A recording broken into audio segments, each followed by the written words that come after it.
What's poppin', everybody? What's going down? That's right. It's me again. Yeah, check me out. So let's get to it. Let's get down to the nitty gritty here. This is the Fed September rate cut is a trap. That's what it is. So check me out real quick. All right. What you see here is SPY on the 1 hour candle or 1 hour time frame. I'm sorry.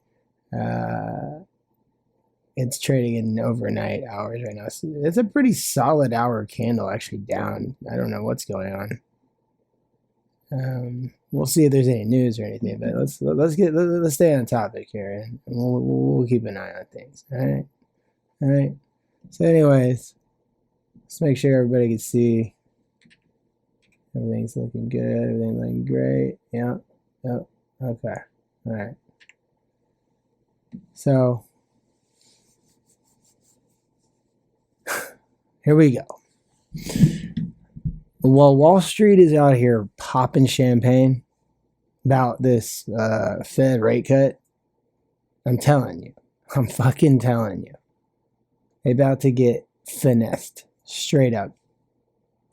They thinking the party's back on. The DJ about to spin the old track, but nah. They ain't just wrong. They sleepwalking right into the setup, people. All right? What they thinking? This is a lifeline? It's a flare gun going off in the dark, you dig? They see a little raft. I see the whole Titanic going down, okay? Chuck Boomberg, and the boom is the sound of the truth dropping. That's for all my bag brigaders out here. And anybody new, welcome to the show, welcome to the channel. While everybody else is getting ready to party, the tsunami is building underneath. Silent like a G, you know? Real G's moving silent like lasagna. Well, today, I'm going to show you what numbers are screaming at me. Why this rate cut is a setup and the playbook I'm running to protect my own bread. And for the whole bag brigade, if you're willing to listen to me. This ain't about scaring you. It's about getting you ready for what these suit and tie clown motherfuckers are about to do and what they can't see. So, something's going on. I mean, really, as we speak, I mean, I'll look into it, but I mean, SPY is dropping.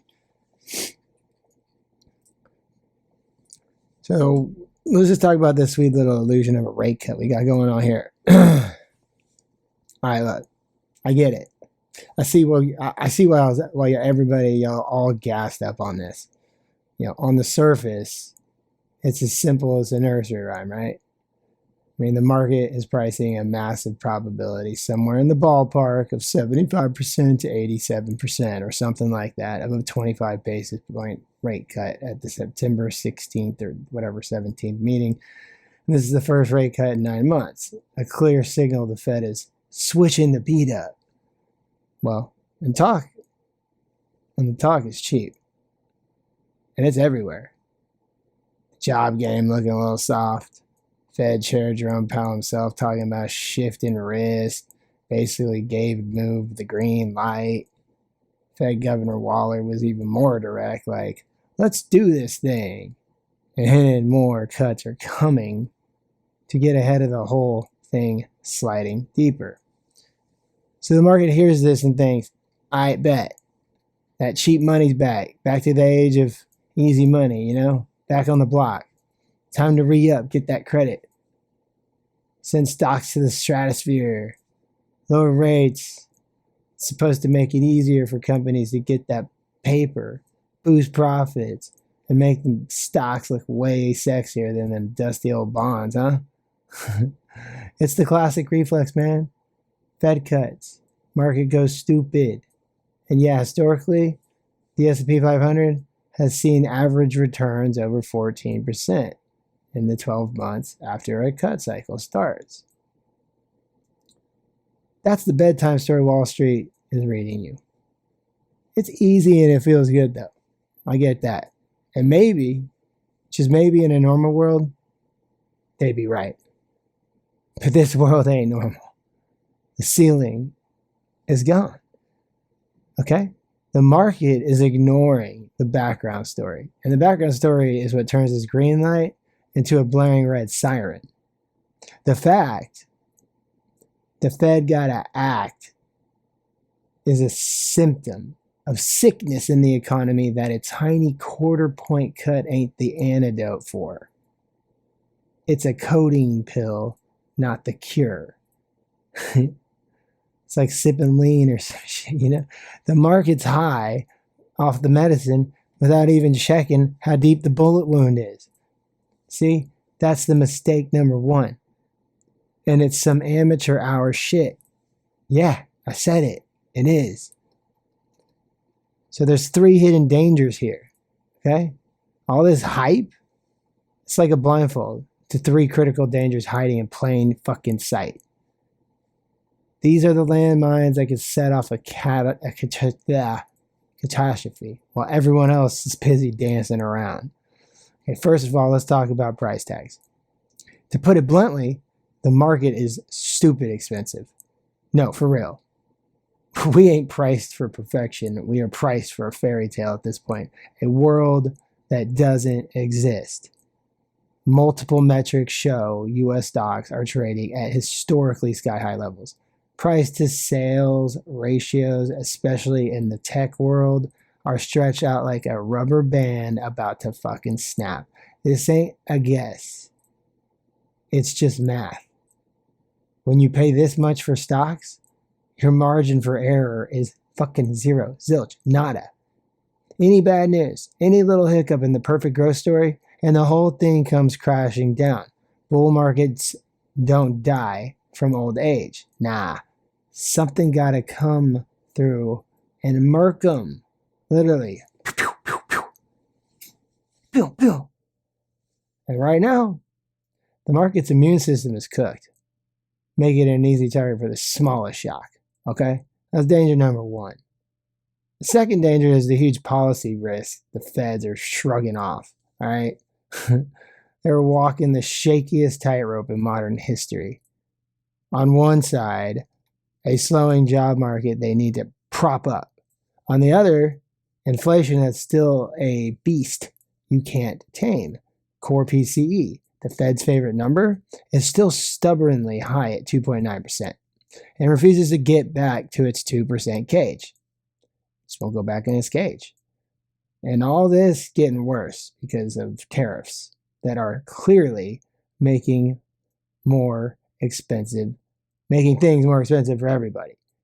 But we haven't even really felt the fucking effects of those tariffs yet, to be completely honest with you. So anyways, what do? Cut rates to save jobs and risk letting that inflation monster run wild?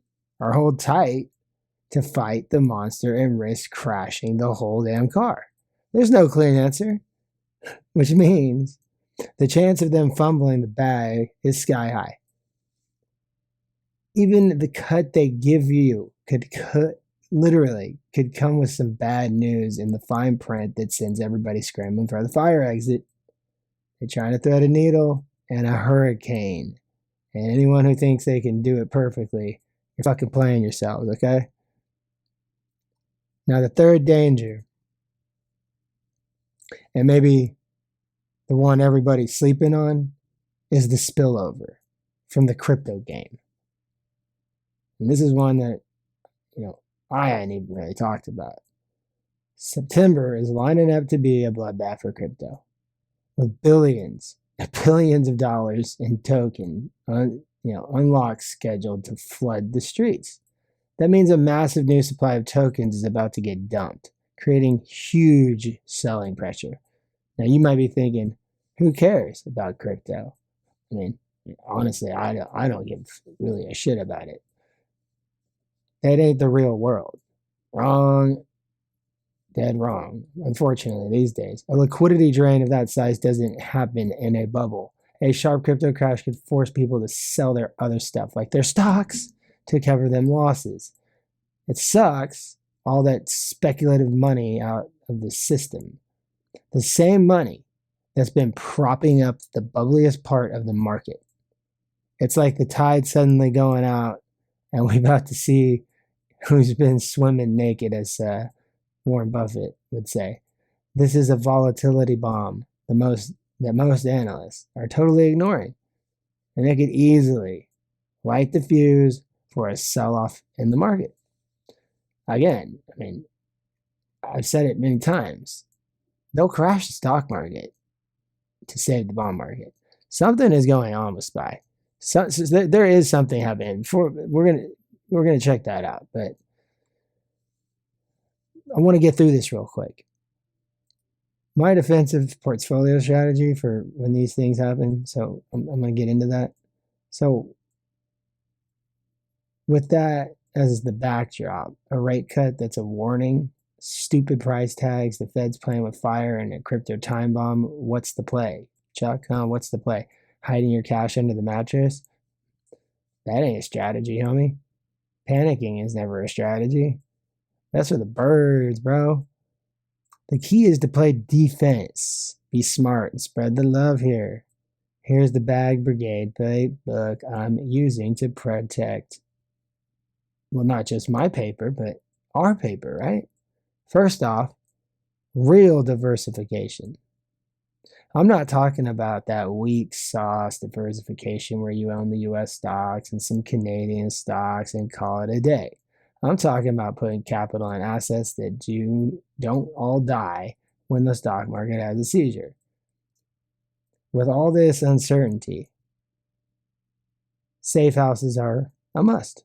Gold, for example, has been climbing as a store of value.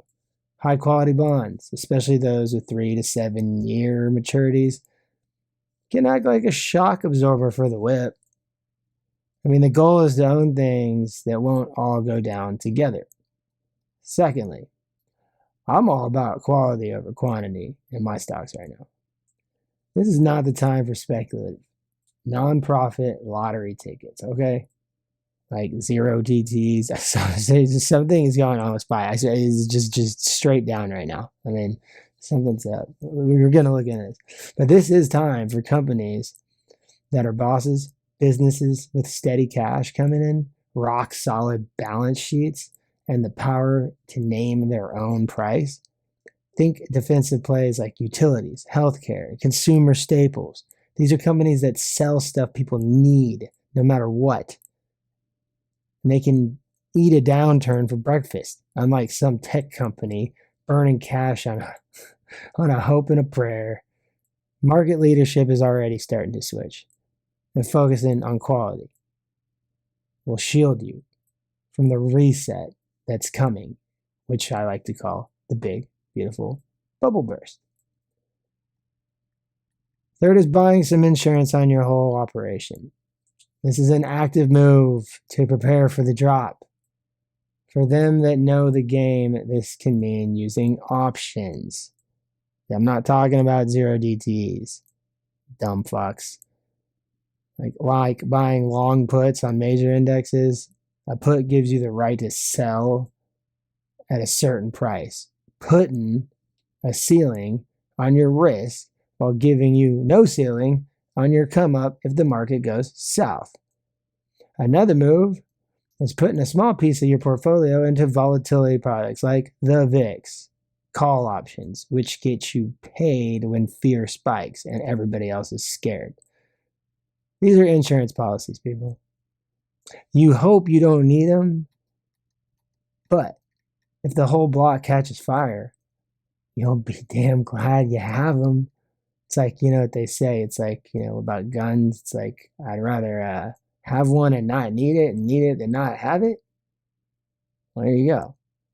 Finally, don't try to be a hero and time the market to the damn millisecond. That's a sucker's game. This defense strategy is about selling everything and waiting for the perfect moment to jump back in. Let me rephrase what I just said. This defense strategy is not about selling everything and waiting for the perfect moment to jump back in. People who do that always get left behind. I myself have never done that, ever. I never sell. I will always hold what I buy, and I will just buy the dips. Like, but I say the dips, like I'm talking super discounted stuff here. So it's about building a go. It's about building a go hard all weather portfolio before the hurricane hits. It's about rebalancing, trimming the fat off some of that crazy expensive shit, and moving the money into more defensive assets. This is a science, not a soap opera. It's all logic, no feelings. Can't have feelings. So real quick, to get through this game, look, you gotta be 2 steps ahead of the herd and see the traps before they spring. If you want to keep getting this real talk that cuts through all that static, make sure you subscribe to this channel and hit that notification bell and like the video. Bad Brigade, baby. Bad Brigade or die, you know? Don't be the one getting played. Ugh. Ugh. So anyway, while Wall Street gets ready to toast the Fed, me and you, we know what's up. At least I hope you do. I do. The rate cut isn't going, it isn't a green light for a new bull run. It's a giant yellow caution light flashing and signaling turbulence, if anything. The market is celebrating a temporary painkiller while ignoring the sickness of the insane price tag. The Fed's playing Russian roulette over here, and the contagion from other markets. The September rate cut isn't a lifeline, man. It's a fucking bear trap being laid for investors who aren't paying attention. By spreading your paper, sticking with the real ones, and putting some insurance on your bets, you can ride out the volatility that's coming. Don't get caught in the trap. Stay ready. Don't ask why, because I don't. I just ask why not. And remember, I made something out of nothing. Thanks for nothing. Boomberg, out.